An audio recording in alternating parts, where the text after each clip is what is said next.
Bien-aimés frères et sœurs, vous connaîtrez la vérité et la vérité vous affranchira. Ça, c'est pas moi qui le dis, c'est la Bible qui le dit. Mais moi, je vous dis mieux. Vous connaîtrez la vérité historique, notamment celle de vos ancêtres kémites, et vous aurez une vision globale de ce que c'est que la vraie souveraineté politique. J'ajoute, vous reviendrez à la spiritualité africaine ancestrale et vous comprendrez les enjeux de l'indépendance économique. Et pour terminer, vous accepterez votre identité culturelle kémite et vous obtiendrez deux choses. La première, c'est la paix. La seconde, c'est le développement, à une condition. L'unité de toute l'Afrique noire, l'unité de tous les Noirs du monde entier. Otep à tous, bienvenue sur la chaîne des panafricanistes par essence, par conviction et par excellence. Celle des citoyens kémites par nécessité et obligation de combat. Nous sommes une chaîne qui n'est guidée que par nos ancêtres et rien que par les ancêtres qui appartiennent à l'égrégore du monde noir. Par conséquent, nous ne croyons en aucun Dieu venu de l'étranger. Toutefois, cette vidéo n'est aucunement destinée à inciter à la haine ou à la violence, car nous menons un combat qui est d'abord et avant tout spirituel, intellectuel et démocratique, ensuite il est politique, géopolitique et géostratégique, contre l'impérialisme, le colonialisme, le néocolonialisme et l'endocolonat, qui sont tous qualifiés de crimes contre l'humanité. Nous menons ce combat sur la base du principe fondamental que nous avons hérité de nos ancêtres kémites, qui est celui de la Mahat, c'est-à-dire solidarité, vérité et justice. Vous êtes donc en droit de connaître la vérité, et nous avons l'obligation de vous dire la vérité, rien que la vérité, afin que justice soit rendue au continent africain.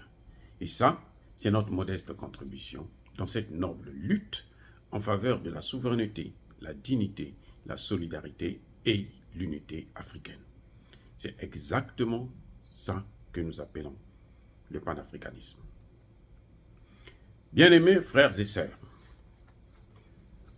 le président ghanéen Nana Akufo-Addo a ouvert la boîte de Pandore contre lui-même. Aujourd'hui, les députés ghanéens veulent des explications. Les députés ghanéens ne comprennent pas comment un ancien procureur, ancien ministre des Affaires étrangères, ancien actuel président de la République, incapable de nourrir sa population, un président qui a bousillé son économie, le pouvoir d'achat est en train de baisser, et les gens ont du mal à se nourrir, va confondre la politique étrangère et la politique sécuritaire de son pays. Monsieur Nana Akufo-Addo, selon le député Haruna Idrisso, un juriste de formation, il demande à ce qu'on puisse ouvrir une enquête sur ces déclarations.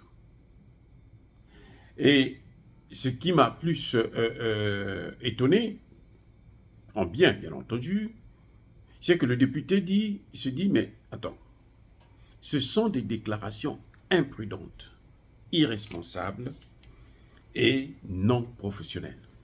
Pour lui, un président de la République ne peut pas faire de telles déclarations sur la base de rien du tout. Il n'a aucun élément qui peut lui permettre d'affirmer ce qu'il est en train d'affirmer.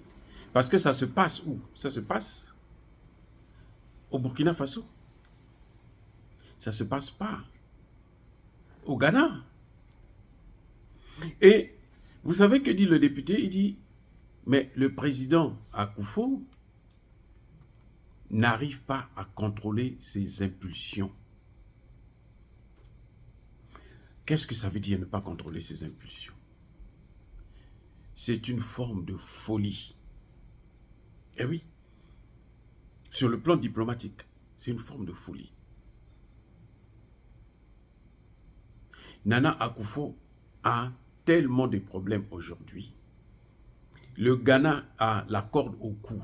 Nana Akufo a foudroyé l'économie ghanéenne. Il a littéralement anéanti toute l'industrialisation ghanéenne. Donc, Nana Akufo, quand vous l'avez vu aux États-Unis, là, il est à la recherche d'un nouveau souffle. Il a besoin d'argent. Et certainement, en tout cas, selon mon analyse, je pense que ce sont les Américains qui lui ont demandé de faire une telle déclaration aussi grossière et stupide. Pour voir quelle sera la réaction de la communauté internationale et surtout quelle sera la réaction du Burkina Faso. À mon avis, c'est comme ça que je vois la chose. Ce n'est pas une déclaration naturelle. Parce que, regardez, il a un entretien avec le secrétaire d'État américain. Pourquoi il vient pas? Il n'est plus président de la CEDEAO. S'il était encore président de la CEDEAO, peut-être que, bon, il pouvait parler au nom de la CEDEAO. Il n'est plus président de la CEDEAO. Le président de la CEDEAO, c'est un autre clown, le président Sissoko Embalo. Oui, donc il n'a aucune raison de parler de la situation du Ghana avec le secrétaire d'État américain. Si vous rencontrez deux pays, c'est pour régler les problèmes, parler de vos problèmes. Surtout si ce sont des pays qui se respectent et qui ont souvent eu des accords gagnant-gagnant. Donc, le Ghana vient, il explique ses problèmes aux Américains, les Américains expliquent leurs problèmes aux Ghanéens. Or là, nous voyons, déjà, c'est un président qui s'adresse à un secrétaire d'État, donc un ministre des Affaires étrangères. Il y a déjà une égalité. Deux, c'est le président qui vient solliciter, si vous voulez, la compassion du ministre des Affaires étrangères, ce qui est anormal pour un président qui se fait respecter, pour un pays qui se fait respecter. Vous voyez, on a là affaire à quelqu'un qui est complexé. C'est ça le complexe d'infériorité. Il se dit, bien que je suis face au secrétaire d'État, je ne suis même pas, encore s'il parlait au président Biden, ça pouvait, à la rigueur, se comprendre. Mais même, pour deux pays qui se respectent, ben, lorsque vous rencontrez, vous ne devrez pas parler de l'autre. Un pays qui n'a même pas été invité. Donc, vous voyez, en fait, c'est un jeu que les Américains ont dû faire. Et puis, Nana Akufo est tombé dans le piège, croyant qu'on va lui donner 3 milliards pour relancer son économie. 3 milliards de quoi? De dettes.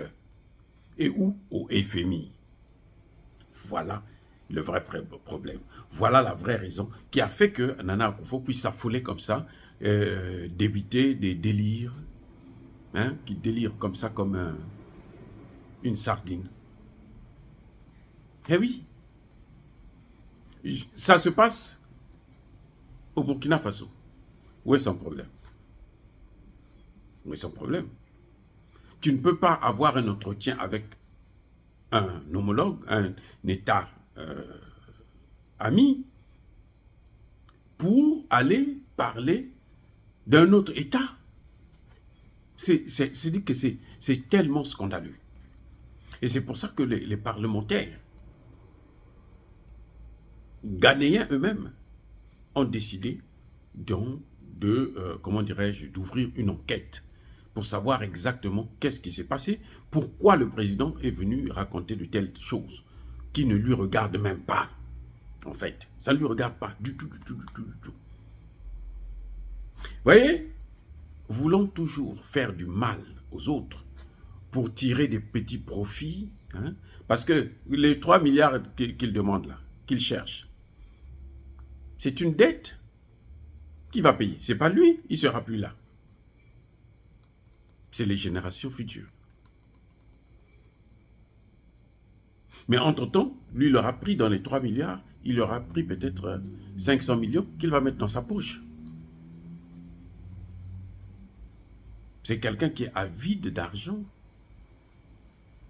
C'est un type qui est corrompu. Et voilà là où la leçon que je voudrais tirer, voilà là où on arrive. Quand on vit en mendiant, c'est-à-dire que vous êtes capable de faire ce que vous ne devrez pas faire dans les conditions normales. Vous êtes un mendiant, tout ce qu'on vous demande, vous êtes obligé de le faire. Les Africains, en conclusion, les Africains doivent maintenant se mettre au travail. Vous devrez, nos dirigeants là, cesser de quémander l'argent partout. Mettez-vous au travail. Les Américains, quand ils sont là, que vous voyez là, ils travaillent pour avoir cet argent. Vous allez me dire qu'ils font des guerres ici et là, ils tuent, ils vont piller les matières premières ici et là. C'est vrai. Mais ce sont eux qui le font, ce n'est pas vous. Si vous voulez, faites comme eux, comme ça vous serez aussi riche comme eux. Au cas contraire, mettez-vous au travail. Travaillez. Tous les chefs d'État africains qui sont venus là, pour la plupart, ils sont venus au sommet USA-Afrique parce qu'ils croyaient qu'on devait leur donner des enveloppes. On devait leur donner de l'argent.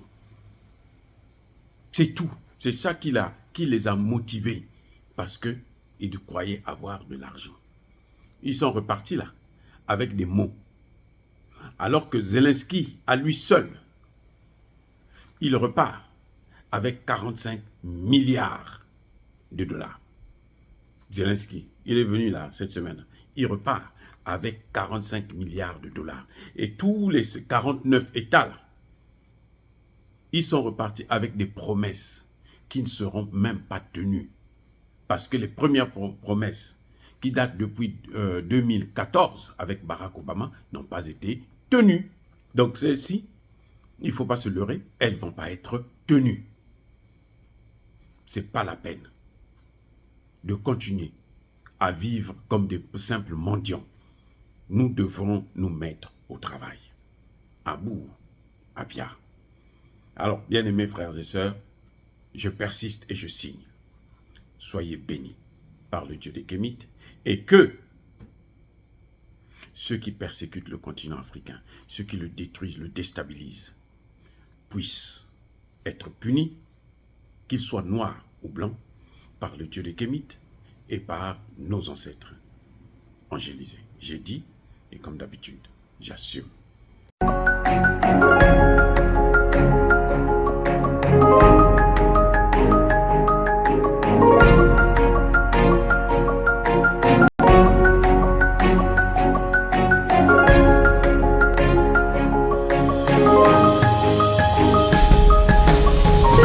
Eux, ils marchent par la foi et non par la vue. Mais moi, je vous conseille vivement de marcher par la connaissance scientifique et historique, notamment celle de nos ancêtres kémites, par les 5 sens et par l'intelligence. À vous, à Pierre.